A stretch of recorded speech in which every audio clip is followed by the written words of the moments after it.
Minister Bonginkosi Madikizela says many municipalities in the province are failing to meet growing demands to provide housing.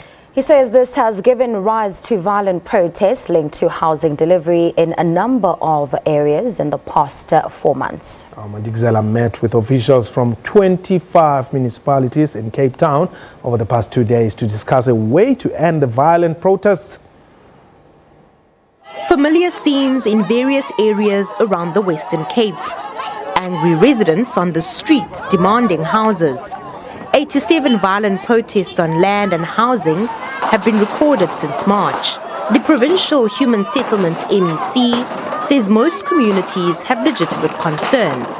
He, however, says others are simply taking advantage of the system. What should inform a decision to start a project in a particular area? It's because people of that particular area are a priority on your housing demand database. Not just because they qualify. Because to qualify for a house is one thing.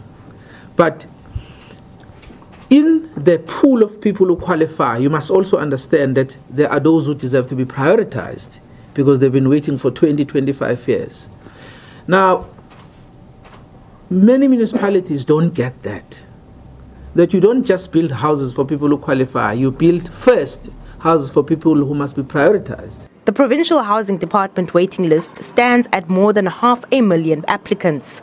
In most instances, I mean, you will see a pattern in our municipalities where people who are not even on the waiting list or people who registered 5 years ago, they are already living in houses.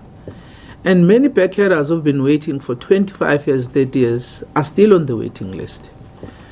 And I was very clear yesterday that if we continue with this pattern, we are running the risk of causing the kind of chaos we've seen over the last couple of weeks from the people who have genuine concerns.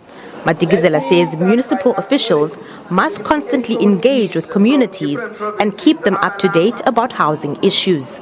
Nomawethu Solwandle, SABC News, Cape Town.